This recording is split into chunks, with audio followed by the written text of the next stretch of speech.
Bonsoir à tous, merci de nous rejoindre sur Maritima TV. Soyez les bienvenus. Retour sur le plateau pour vous présenter le journal. Nous sommes mercredi 5 juin et à la une, le Passerail en vente depuis ce matin. Ce dispositif va permettre aux jeunes de 16 à 27 ans de voyager en illimité pour 49 € par mois sur le réseau SNCF, à savoir l'ensemble des TER, des intercités, y compris les trains de nuit, sauf le TGV.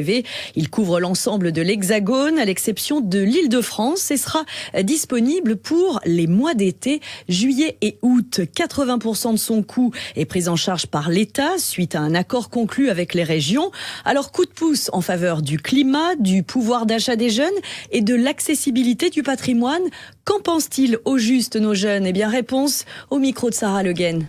Quand on est jeune, forcément, on n'a pas beaucoup d'argent. C'est vraiment une bonne opportunité pour pouvoir profiter de l'été, pouvoir se faire plaisir entre amis, partir un week-end, etc. Ou juste pour certains aussi revenir chez eux. Je compte pas le prendre vu que je vais bientôt dépasser les 27 ans. Malheureusement, 50 € pour quelques mois, ça fera un peu cher, surtout que je n'utilise pas plus que ça le TER au vu des retards incessants et des problèmes sur les lignes qui sont autour de chez moi. C'est une super bonne idée. Le problème, c'est que déjà, je comprends pas la tranche d'âge. Pour moi, les jeunes, en fait, c'est pas juste de 16 à 27 ans. Il faudrait qu'ils étendent ça. Si c'est une réussite, il faudrait qu'ils l'étendent, en fait, sur toute l'année. Et là, ça pourrait vraiment devenir intéressant. Je trouve que c'est une offre incroyable. Enfin, en tout cas, sur le papier, ça vend vraiment du rêve. Je pense que c'est quelque chose qui se rentabilise très très vite. Ça va permettre de voyager cet été, de découvrir peut-être des villes en France que je connaissais pas et tout ça. Ça va me permettre de faire plein de découvertes et pourquoi pas de faire des petits road trips avec les potes. Donc non, franchement, c'est une offre, je vais pas passer à côté. Le Passerail est donc disponible sur le site de la SNCF ou Trainline. Selon les estimations du réseau ferroviaire, 700 000 jeunes pourraient se le procurer. Sur les routes, vous connaissez forcément ces applications très utiles en voiture qui permettent de connaître l'état du trafic routier sur votre trajet. Ça aide. Et si vous aviez une application pour connaître l'état de la qualité de l'air, Air2Go a été créée et lancée par Atmosud. Elle s'adresse à tous, notamment aux piétons et aux sportifs. Elle permet de connaître la qualité de l'air, donc en temps réel, dans le secteur où l'on se trouve, mais pas seulement. Les explications de Cassandra Moreau.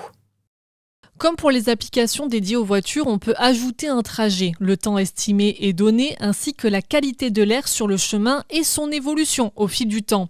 Par exemple, si je pars du Vieux-Port et que je souhaite rejoindre les Catalans à pied, un départ à 14h m'indique que l'air est globalement bon. Le chemin est en vert ou en jaune selon les endroits. Par contre, si je prévois de partir plus tard, à 18h, la prévision est bien plus mauvaise. Dans le secteur du Vieux-Port et devant le Pharo, tout passe au rouge. L'application pourrait devenir indispensable, notamment pour les sportifs. Aujourd'hui, on ne respecte pas les recommandations de l'Organisation mondiale de la santé par rapport au niveau que l'on observe sur l'ensemble de notre région.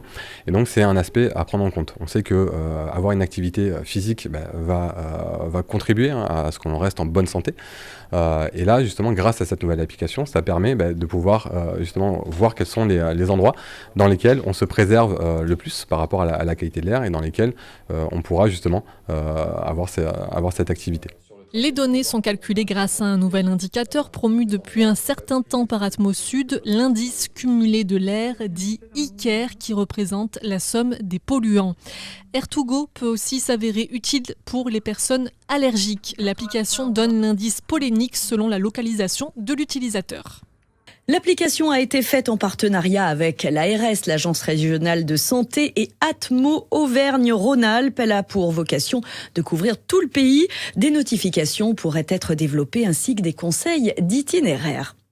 Si vous cherchez activement un travail à Marseille, eh bien sachez que plusieurs secteurs recrutent en ce moment. C'est une bonne nouvelle et c'est d'ailleurs pour cette raison qu'a eu lieu un forum de l'emploi au parc Borély.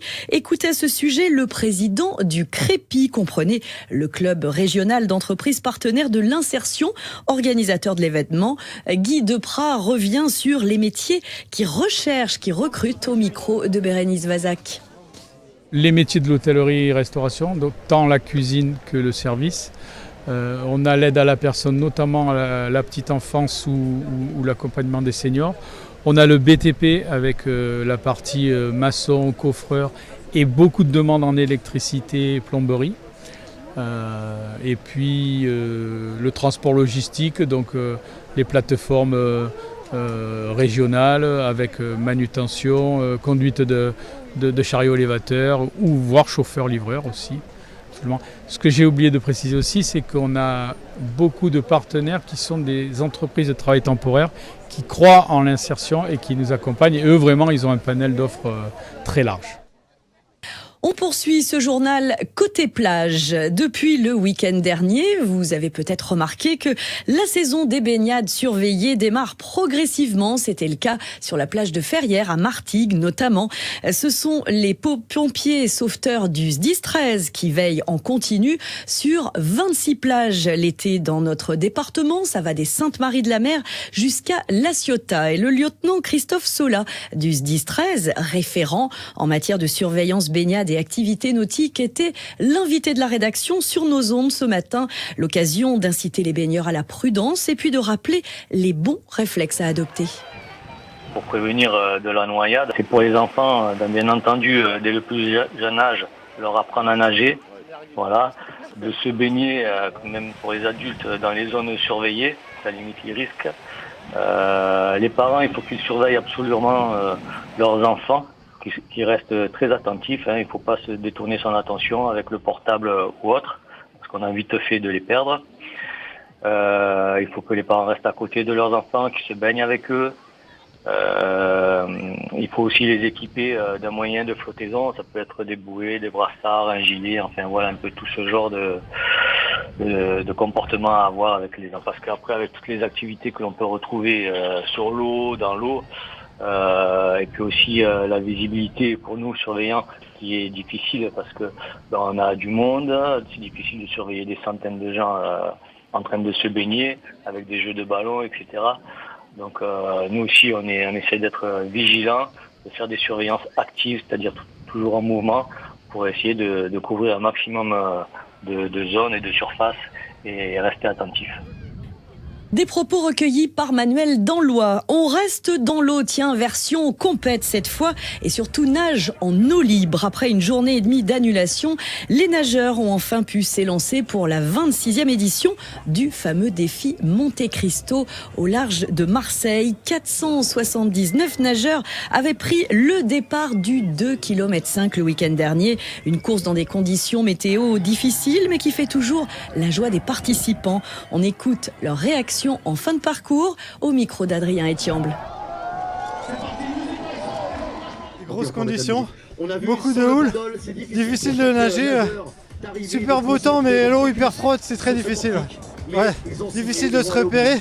Heureusement les gars en bateau, ils nous ont vachement aidés, mais ouais, très difficile, beaucoup plus difficile que d'habitude. On essaie de trouver sa nage, de trouver sa respiration, de trouver un rythme et de jouer un peu avec les vagues finalement. Les vagues c'est vraiment compliqué de nager et de se repérer aussi, mais les kayaks nous ont bien indiqué, donc franchement ça fait plusieurs fois que je le fais et toujours un plaisir. Ouais, conditions très difficiles, beaucoup de vagues, beaucoup de vent, pas facile de se repérer. Mais bon, on était bien aidés par les kayaks de l'organisation et ça permet de diriger et d'avancer à peu près droit. En fait, il faut comprendre que les vagues arrivent sur le côté et donc en crawl, on respire sur le côté et donc on se prend la vague en pleine face. Il fait quand même beau, super journée et puis merci à l'organisateur pour ce bel événement.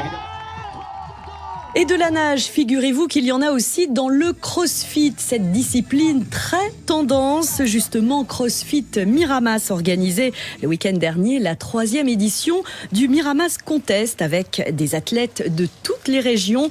Une quarantaine d'équipes se sont affrontées sur 7 épreuves pendant 2 jours. Course, nage donc, haltérophilie, également de la gym. Les athlètes les plus complets ont pu se démarquer et ce sont les locaux qui ont brillé les 2 premières places du podium. Elles ont été trustées par des pairs de salon Nostradamus devant une équipe de CrossFit Miramas et de CrossFit Istres. Et clin d'œil à Cédric Frontini et Béatrice Dupuy, mise à l'honneur pour l'occasion. Ces 2 athlètes ont en effet brillé il y a quelques jours au French Throwdown, la plus grande compétition française de CrossFit. Ils ont terminé premier et second de leur catégorie d'âge. Bravo! Sachez que la 3e édition de ce Miramas Contest leur a permis d'être dans le staff organisateur et d'occuper la place de juge.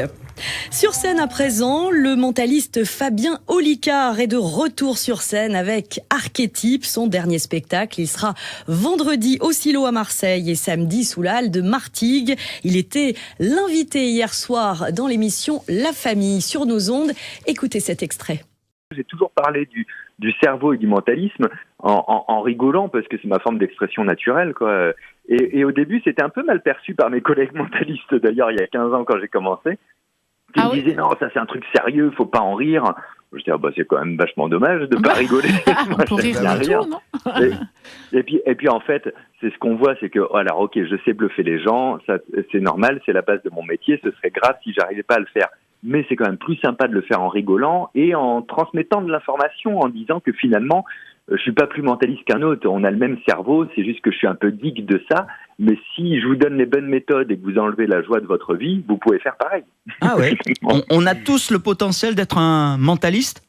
Oui, parce qu'en fait, c'est pas un don. En fait, au début du spectacle, moi je dis, c'est entre la magie et la voyance, ça s'appelle l'escroquerie honnête. Ah oui, mais c'est vrai. C'est bon ça. Mais c'est ça, parce que finalement, quand je trouve ce qu'il y a dans la tête de quelqu'un, j'entends pas ses pensées, je suis pas télépathe, j'ai pas de don. Oui. Alors j'ai des astuces, je déduis des choses, et en général ça fonctionne, mais ce que j'ai fait, j'ai appris à le faire. Donc si j'ai appris, je peux le transmettre. Et ça fait 14 ans que Fabien Olicard bluffe littéralement le public de notre région. Il a fait ses armes, sachez-le, au Café-Théâtre L'Antidote à Marseille. Avant de se quitter, il était connu pour ses slogans rédigés en lettres manuscrites blanches sur fond noir. Ben, figure majeure de l'art contemporain, notamment au sein du mouvement Fluxus, est décédé aujourd'hui à l'âge de 88 ans à Nice. Le monde de la culture perd une légende. C'est ce qu'a écrit sur les réseaux sociaux la ministre de la Culture, Rachida Dati. 3 de ses œuvres rayonnent chez nous dans l'espace public à Istres. Vous le voyez, Ben était d'ailleurs venu les inaugurer en 2013. C'était pour Marseille-Provence, capitale de la culture européenne. Son œuvre est aussi visible sur la façade de la Maison de la Danse au CEC des Heures Claires.